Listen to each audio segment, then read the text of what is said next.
Buenas noches, bienvenidos a Memoria, Verdad y Justicia. Hoy te vamos a contar cómo fue la represión sobre el periodismo, sobre las empresas periodísticas, pero fundamentalmente sobre las personas, sobre aquellos que ejercían la profesión. ¿Qué ocurrió con esos periodistas? ¿Qué ocurrió con los que estudiaban periodismo? Hubo un grupo muy importante de la Escuela de Comunicación Colectiva que fue detenido y desaparecido. Otros tuvieron que exiliarse y otros se quedaron en Mendoza y sufrieron la cárcel.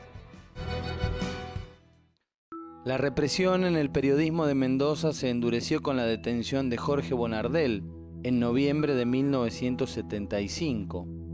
El periodista del diario Los Andes fue sacado de su domicilio y llevado al Departamento 2 de Inteligencia, donde fue torturado y mantenido desnudo en una celda como método de ablandamiento. Las Fuerzas Armadas mantuvieron reuniones con responsables de distintos medios de comunicación, como el diario Los Andes, el Mendoza y el Andino, para informarles que quedaba prohibida la publicación de operativos represivos. Nadie quedó al margen de la censura. Luego de la advertencia militar, los secuestros, las torturas y los asesinatos se incrementaron en Mendoza. A partir del 24 de marzo de 1976, muchos periodistas como Rafael Morán, Alberto Atienza, Antonio Di Benedetto y Norma Sibila, entre otros, fueron detenidos y llevados a distintos lugares de reclusión. El ataque también se extendió al sindicato de prensa, que fue intervenido, y su secretario general, Ventura Pérez, llevado preso al Liceo Militar. La ferocidad de la dictadura se extendió también hacia la Escuela de Periodismo, con un saldo de 8 estudiantes secuestrados, asesinados y desaparecidos hasta el día de hoy. Edesio Villegas, Virginia Adela Suárez, Daniel Moyano, Raquel Kelly Moretti, Aldo Casadío, Billy Luján, Raúl Walter Reta y Amadeo Sánchez Andía. Entre los periodistas detenidos y desaparecidos se encuentra también Santiago Illa. Illa fue sacado de su domicilio en San Rafael el 12 de mayo de 1976. Estuvo detenido en el D2 y luego fue trasladado a la penitenciaría provincial. Tras el anuncio de que se le otorgaba la libertad, nunca más se supo de él. Otro caso emblemático fue el de Pedro Tránsito Lucero, que era jefe de redacción del diario El Andino, la versión vespertina de Los Andes. Lucero fue detenido junto con su esposa, la abogada Dora Golfar, la madrugada del 24 de marzo de 1976.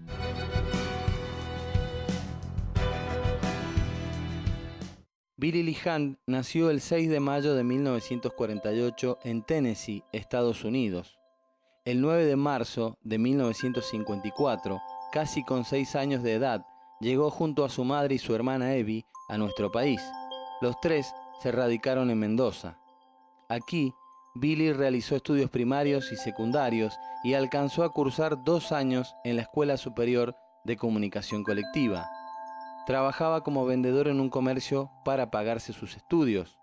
Al mismo tiempo, era integrante de un conjunto juvenil musical de rock llamado Los Carabel. Allí se destacaba por su virtud tocando la guitarra eléctrica, lo que le valió la admiración de muchas mujeres. La vida de Billy cambió completamente cuando conoció a Cristina, una militante de la Juventud Peronista en Buenos Aires. A partir de ese momento, Billy dedicó su vida a luchar por una sociedad más justa, donde todos tuvieran derecho a la salud, al trabajo y a la educación. Billy fue electo presidente del Centro de Estudiantes de la Escuela de Periodismo, militaba en la Juventud Universitaria Peronista y en la organización Montoneros. Existen diversas versiones sobre su desaparición. Se dice que la mañana del 8 de abril de 1977 salió de su casa para no volver nunca más. Distintas hipótesis apuntan a que Billy fue asesinado ese día. Una versión ubica el hecho en la calle Morón y Costanera, donde habría ido a una cita. Otra versión refiere a un hecho en Las Heras, aunque sin precisiones. Billy Luján fue uno de los 3 estadounidenses desaparecidos durante la última dictadura cívico-militar en la Argentina, y es el único de ese origen desaparecido en Mendoza. Billy es considerado uno de los pioneros del movimiento del rock mendocino de principios de los años 60. Bueno, soy Reinaldo Illa, hijo de Santiago José El Chiche Illa, de San Rafael. Mi padre, hijo de Elisa Magdalena Nicoletti y también Santiago Pedro Illa, de San Rafael. Mi padre, El Chiche, tenía 23 años cuando se lo llevó el ejército. Una persona periodista, un muchacho joven, escribía poemas. Pensaba un mundo diferente en esa época, tan pesada, y todo el ejemplo y la estrella es esa, que me guía a mí y a los míos, un joven de 23 años que escribía muy buenos poemas y soñaba un país y un mundo a la vez diferente, un mundo más justo, sin clases sociales. El ejemplo y la estrella que me guía y guiará a mi familia. Nadie nos quite nada.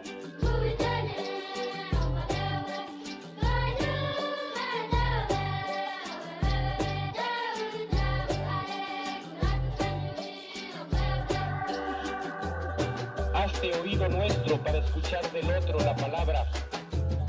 Ya no serás tú, ahora eres nosotros.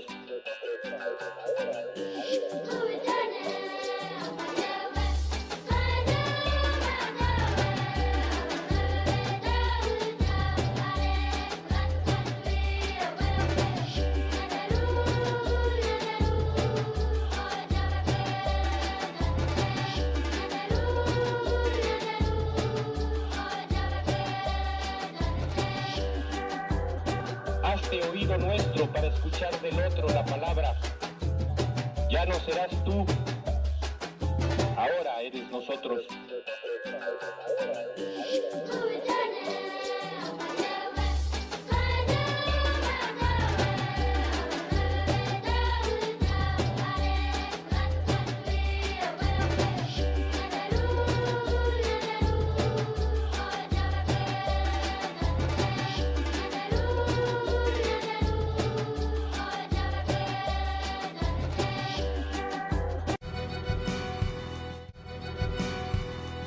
En nuestro país hubo más de 100 periodistas que fueron detenidos y desaparecidos. Algunos, por supuesto, como has visto en el informe, son de la provincia de Mendoza. Pero hubo otros periodistas que colaboraron con la última dictadura cívico-militar.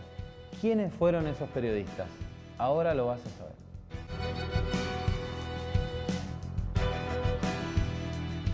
Raúl Hervio Bragadín era locutor y periodista mendocino y se desempeñó como jefe de prensa de la 8ª Brigada de Infantería.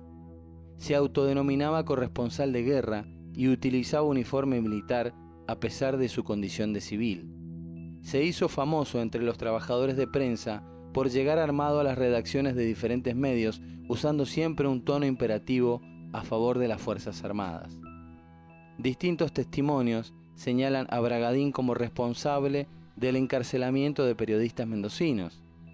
Según el relato del periodista Rafael Morán, Raúl Bragadín fue un tipo realmente nefasto. Después de terminada la dictadura militar, Bragadín se fue a Paraguay y se hizo contrabandista. Nunca más se lo vio en Mendoza. Fue el símbolo de un periodismo alcahuete de las Fuerzas Armadas, según dijo Morán. Otro de los periodistas que trabajó para los servicios de inteligencia de la dictadura fue José Domínguez Palacini. Este personaje pasó por varios medios de comunicación de la provincia como Canal 9, LB10, Canal 7 y Radio Niwil. Según una investigación realizada por el Archivo de la Memoria, José Nicolás Domínguez Palacini se desempeñó como agente de reunión de información del Destacamento 601 de Inteligencia del Ejército. Palacini integraba la nómina del personal civil de inteligencia que prestó servicio a la dictadura entre los años 1976 y 1983. En los distintos círculos se lo conocía con el nombre de guerra de Capitán Nicolás. Antonio Di Benedetto era subdirector del diario Los Andes cuando fue detenido y llevado al Liceo Militar General Espejo. Para los que lo conocieron, Antonio no entendía muy bien por qué él estaba detenido. Sin embargo, había tenido actuaciones muy dignas durante los meses previos al golpe militar, no cediendo a la censura que reinaba en ese momento por parte de las Fuerzas Armadas y también las Fuerzas de Seguridad. ¿Qué dijo Antonio Di Benedetto sobre aquellos periodistas que colaboraron en la dictadura cuando esta terminó y Antonio Di Benedetto regresó a la Argentina? Ahora lo vas a ver. Yo creí ser mucho más fuerte y no dar paso al lagrimeo que se me ha derramado en cuanto me encontré con mi hija.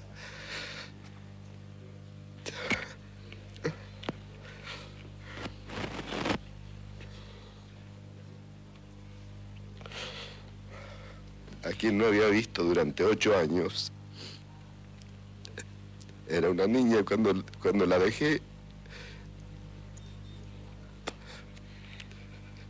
Antonio, Hablemos de otro tema. sí, con respecto a los planes que usted tiene para el futuro inmediato, aparte de presenciar la filmación de una de sus mejores novelas, ¿por qué no nos habla un poquito del proyecto? Antes que eso quiero decir que estoy muy contento, muy orgulloso de poder pisar esta tierra en libertad. Esta es la República Argentina que yo viví en mis estudios, desde los primarios hasta los universitarios, estudiando la Constitución Argentina de 1853. Se ha restablecido después de la pesada descarga de caballería que se le echó encima. Y esto ha hecho posible que yo, aunque después de mucho tiempo, haya podido volver a mi país, a un país que está en democracia, en libertad y sobre todo que es republicano, que es una de las formas más magníficas de organizar una sociedad para que sea justa. Pero subrayo sobre todo la palabra libertad, eso que me fue quitado de un manotazo hacia el año 76 y me tuvo en una situación de cautiverio que casi me borra del mapa o de la existencia mía y de los demás. No se consumó, es decir, no llegaron al extremo los victimarios, pero me han hecho sufrir de manera que yo me siento muy deteriorado y disminuido y me ha costado muchísimo rehacerme. Los años de Europa han sido no solo de adquisición permanente, como es natural para un ser despierto que habita Europa, sino de reconstitución espiritual mía, personal, de tratar de equilibrarme, porque me habían hecho perder el equilibrio a partir de un golpe que me dieron en la cabeza cuando ingresé a la cárcel de La Plata. Inmediatamente a esa acción siguió la de arrojarme las gafas al suelo y pisotearla y dejarme ciego durante unos meses, porque sin las gafas yo no puedo ver. Esta ceguera ya se la habían tratado de aplicar a toda la ciudadanía argentina al parecer, y algunos la aceptaron, y la aceptaron algunos afectuosamente, con gusto de hacerlo, y otros la aceptaron vergonzosamente, es decir, con cobardía.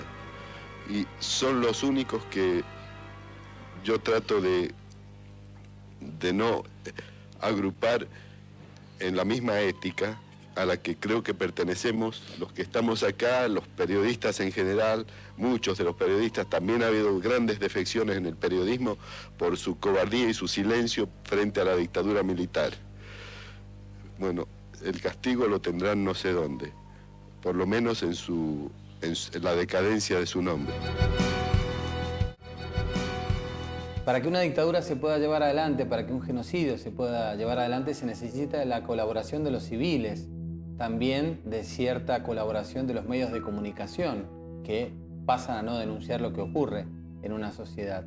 En este caso, en Mendoza, también hubo ejemplos de esto que estamos mencionando. Y para hablar de cómo fue el rol del periodismo, qué ocurrió con algunos periodistas que colaboraron con otros que fueron víctimas de la dictadura, tenemos la visita de Rafael Morán, que está aquí con nosotros en Memoria, Verdad y Justicia. Rafael, ¿cómo estás? Buenas noches. Bien, Rodrigo, ¿cómo te va? Gracias por venir. No, gracias a vos. Rafael, a vos te detienen el 24 de marzo de 1976, eras el jefe de policiales en el diario Los Andes. ¿Cómo se vive el momento previo al golpe de Estado en Mendoza en el ejercicio del periodismo? Bueno, nosotros sabíamos, como sabía el periodismo, casi todo el periodismo nacional, que el golpe era inminente, era una cosa de días. Pero ese día, el 23 de marzo, yo recuerdo que fui, como lo hacía habitualmente, pero ese día especialmente, fui a la jefatura de policía porque yo terminaba mi página de policía y la armábamos, el viejo sistema caliente de plomo, iba al taller, dejaba armada mi página y me daba una vuelta por la jefatura de policía porque uno tenía sus contactos por el tema del diario de los delitos y del manejo de la información. Y me acuerdo que ese día a las 9 de la noche entré a la jefatura de policía en la calle Patricia Mendocina, que ahora está abandonado, y vi como una especie de fiesta, en el sentido de que todas las luces prendidas, gente que caminaba rápido, algunos que corrían, se sentían voces y voces de mando, mucho movimiento.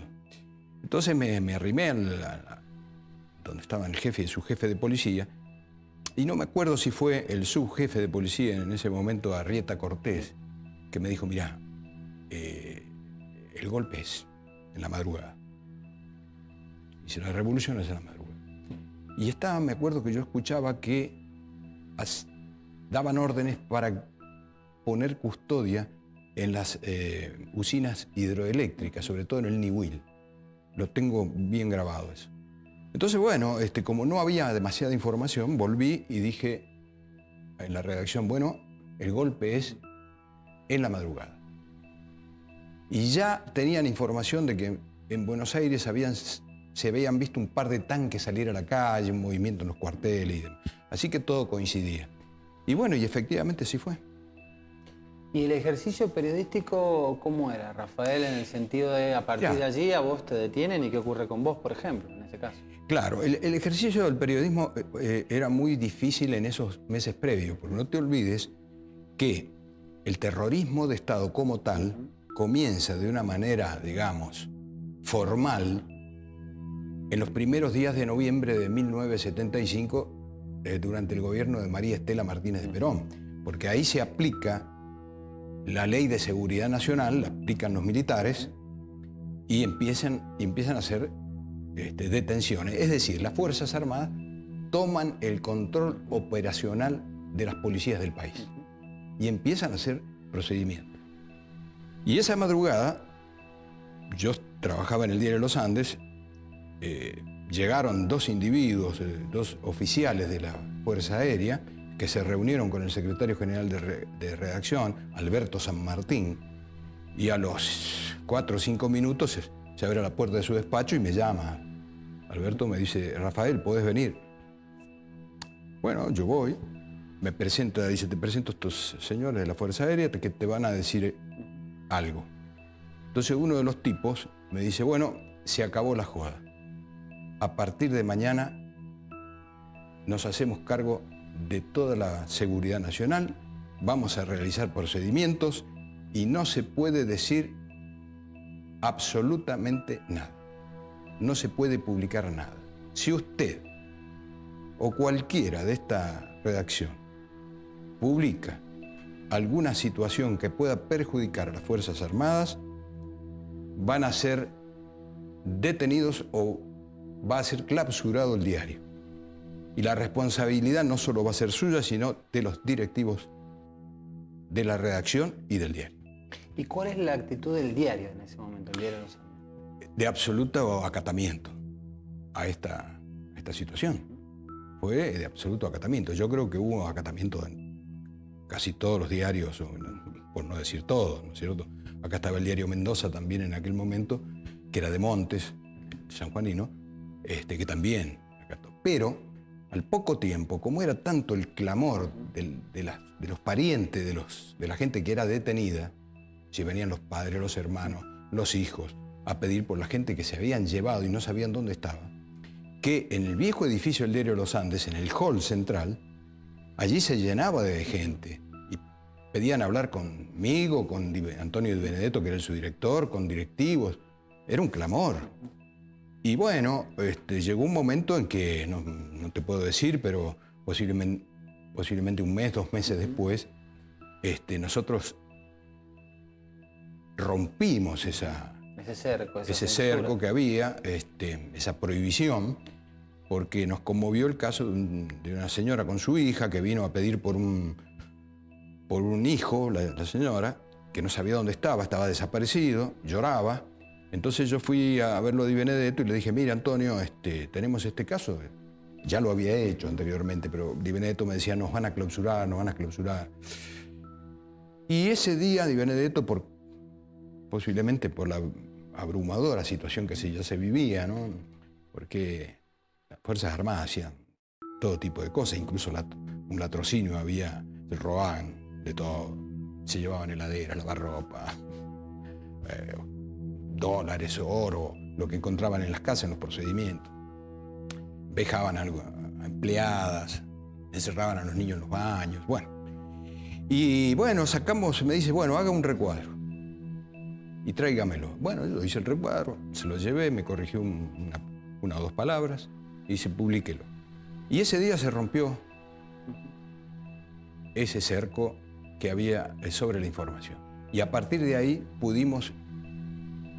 empezamos a publicar hechos cada día más graves, hasta el 24 de marzo